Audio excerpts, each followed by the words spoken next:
The Growing Destinations podcast is brought to you by Experience Rochester. Learn more about Minnesota's third largest city, which is home to Mayo Clinic and features wonderful recreational and entertainment opportunities by visiting experiencerochestermn.com. When kids will touch a snake for the first time, sometimes they're just very surprised because they think it's going to be gross and slimy, and then I'll explain it's not, and they touch it and they're just like so excited and happy because, well, that's not so bad.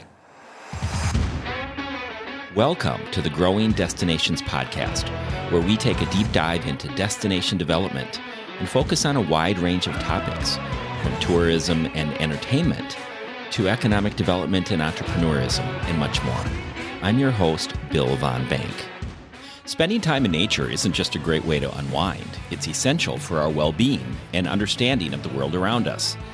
Today, we're diving into the beauty and importance of the natural world with Jade Ricks, a dedicated naturalist at Oxbow Park and Zollman Zoo in southeastern Minnesota. Jade has been connected to Oxbow Park and Zollman Zoo since childhood and has been a full-time employee since 2019, educating visitors about local wildlife and conservation. In this episode, we'll explore the park's unique offerings, the role of a naturalist, and why getting outside is more important than ever. Jade Ricks, welcome to the Growing Destinations podcast. Thank you. Thanks for having me. You're having us on a little bit of a cold day. It's quite cold out there. But I understand the animals are just fine. Yeah, they are. They're Minnesota native, so they're used to it anyway. And the ones that do hibernate or maybe fly south for the winter have accommodations. Tell us a little bit about your history with Oxbow Park and Zollman Zoo. I know you've been here for a few years. Yeah, well, I grew up about 10 minutes from here in the country, and we actually lived on the Zollman River, so we like to canoe down and then get out at Oxbow and then spend the day here. And then I interned here in 2014. I was a sophomore in college studying biology. And then I also did a seasonal position in the winter of 17 and 18 to just get a little bit more experience in the wintertime as well. So I had only worked here in the summer. And then in 2019, I became full-time in March. So I'm almost 6 years. What does a typical day as a naturalist at Oxbow Park and Zollman Zoo look like? One of my favorite things about working here is that we don't have a lot of typical days. Every day is going to be a little bit different, but they start out with chores in the morning. Zoo husbandry will make the diets and then split apart and go and take care of different areas of the zoo, feeding, cleaning, providing enrichment. A lot of times we'll be teaching classes, so May is our busiest time of year for school groups and different schools coming to do classes and field trips. So we'll spend a lot of time teaching different classes indoors and outdoors. And then projects, zoo projects, maintenance. I do a lot of administration as well, different things. So every day, luckily, is a little bit different. Specifically with the Zollman Zoo, tell us more about the zoo, the animal collection you have here, and how people can experience the zoo. It is a free zoo. We do not have admission, so you can come. You don't have to pay for anything, and it's pretty small. We have about 85 animals, and they're all Minnesota native, so you're going to see wolves, bear, big cats, some raptors like eagles, hawks, owls, and even our big hoofstock. We have deer, elk, and bison. Bison now are not native to Minnesota at this time, but in the past they once were. How do you engage visitors and the local community in learning about nature and conservation? Public programs is a big one. We teach some type of public program every weekend. We rotate between Saturday and Sunday. Feed the Snakes program, big backyard bird count. In March, we teach about maple syruping. We make our own here. So we get the public engaged because they can come, free programs, and learn all about different stuff. And we also with our new nature center, we offer birthday parties, and we will provide a little bit of a naturalist program for that as well. And we do outreaches. We'll go to fairs, Rochester Fest, schools, all sorts of things. You mentioned the Nature Center, and we're in it right now, and it's a beautiful facility. Tell us more about it. It's awesome. It was much needed. Our old Nature Center was quite small. We would do animal procedures and eat lunch and do our office work in the same area. So this Nature Center we opened in May of 23. We have 3 huge classrooms. nice exhibit area for the animals, great bathrooms. That was a big one. People don't have to wait in line anymore. And a great office wing as well. When you walk in, it's so inviting, and the whole atmosphere of it. It's a great way to engage the public both inside a building, even before you go out into the zoo. Yeah, exactly. And there's a lot of informational signage. We have a little play area for kids that incorporates the zoo and information on how we got some of our animals here.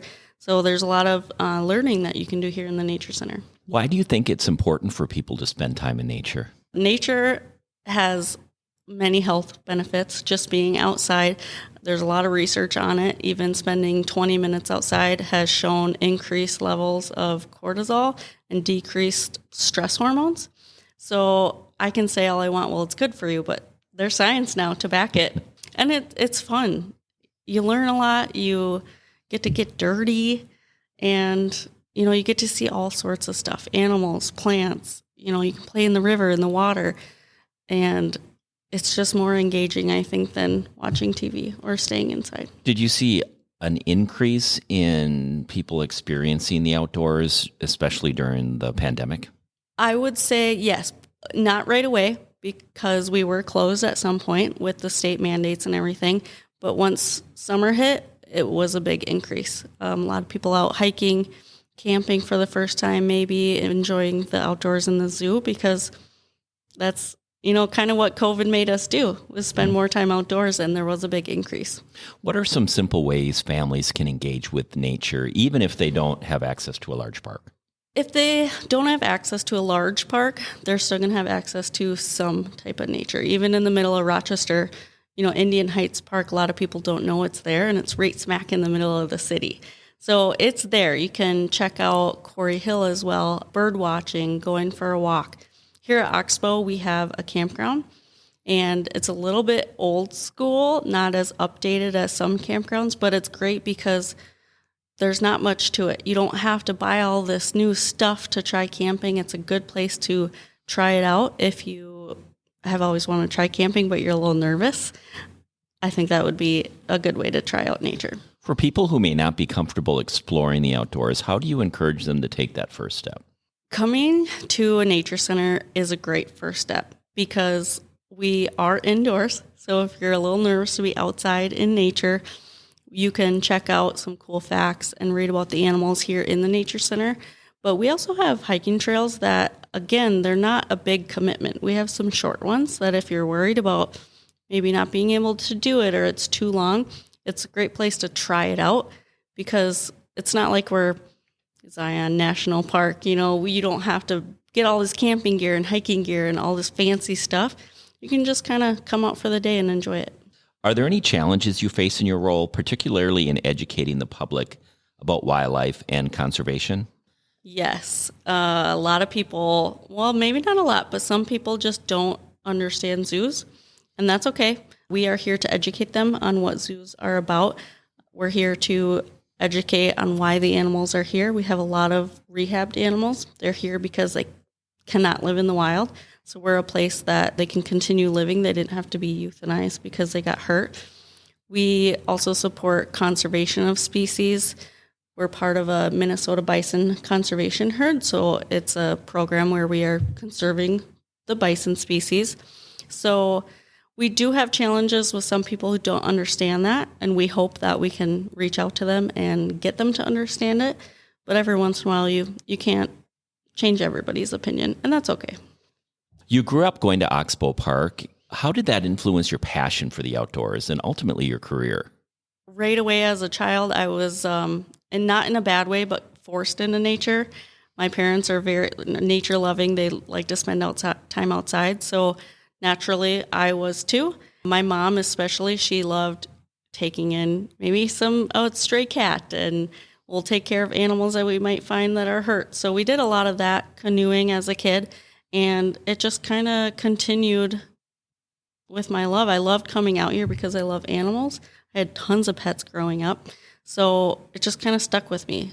My mom told me that when I was a little kid, we'd come out here. I said, I want to be an Oxbow worker. She told me that when I got my full-time job here, and I was like, I don't remember that, but apparently it stuck. Do you have a favorite animal at the Zollman Zoo?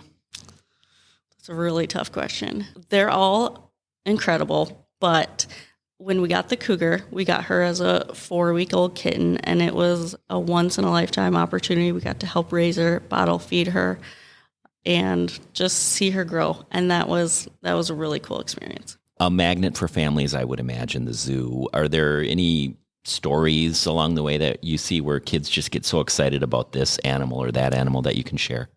I love teaching just certain classes and seeing their faces when I tell them a cool fact about an animal. When kids will touch a snake for the first time, sometimes they're just very surprised because they think it's going to be gross and slimy. And then I'll explain it's not, and they touch it and they're just like so excited and happy because, well, that's not so bad. It's really fun seeing them learn different things. Outside of work, you enjoy do-it-yourself projects, gardening and wildlife photography. How do these hobbies connect with your love for nature? Wildlife photography, it gets me out. I love birding and looking for different species of birds along with photographing them. So I go out and usually bring my dog along. We go for little hikes and photograph birds, any kind of wildlife. So it gets me out there.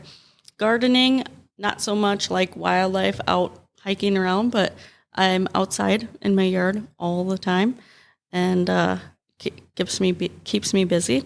Even in the winter, I have a lot of indoor plants, so that keeps me busy as well since I can't go outside and garden. We've spoken about your favorite animal. Do you have a favorite wildlife photography moment? Are there certain animals you just love to photograph? I have a recent one. I was down in Arizona with some family, and I saw an Anna's hummingbird for the first time. They have bright purple necks, unlike our ruby-throateds have red ones. So it was so cool just seeing him, and I was trying to get pictures, and he was on the feeder. It's not a super cool picture, and then all of a sudden he just sat on a branch 4 feet from me and just posed. It was like he was listening to me, and it was so cool, and I got a great picture as well.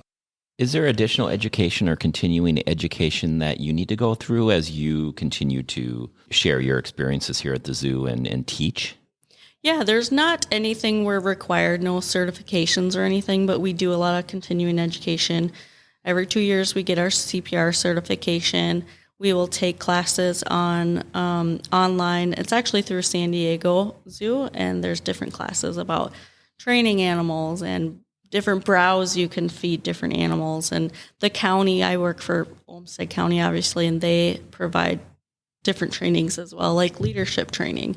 We work out here with a lot of volunteers and interns and seasonal staff. So we're working with other staff a lot, so that leadership training is very beneficial to work with others.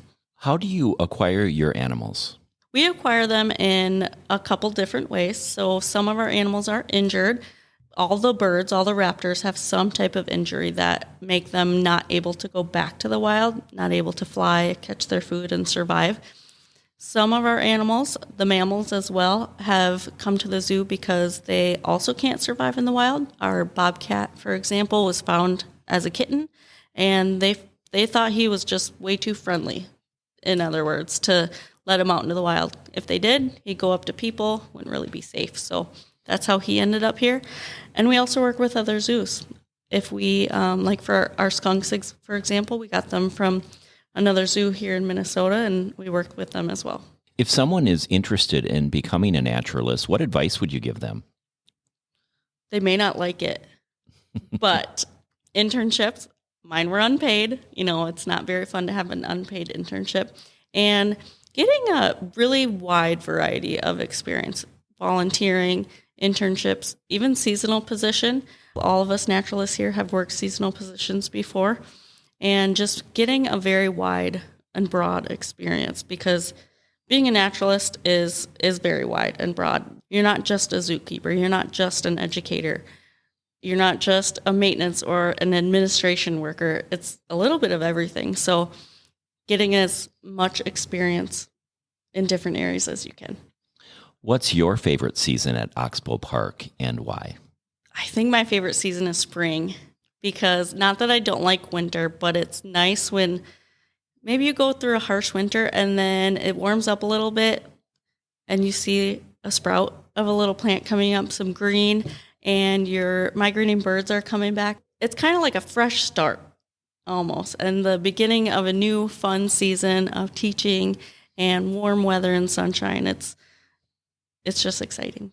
Well, spring is not too far off. I know. Jade Ricks, it's been great to have this conversation Yeah. with you today, and best of luck at Oxbow Park and Zollman Zoo moving forward, and we appreciate you being our guest on the Growing Destinations podcast. Thank you. I'm happy to be here. Thank you for tuning in to the Growing Destinations podcast, and don't forget to subscribe. This podcast is brought to you by Experience Rochester. Find out more about Rochester, Minnesota, and its growing arts and culture scene, its international culinary flavors, and award-winning craft beer by visiting experiencerochestermn.com.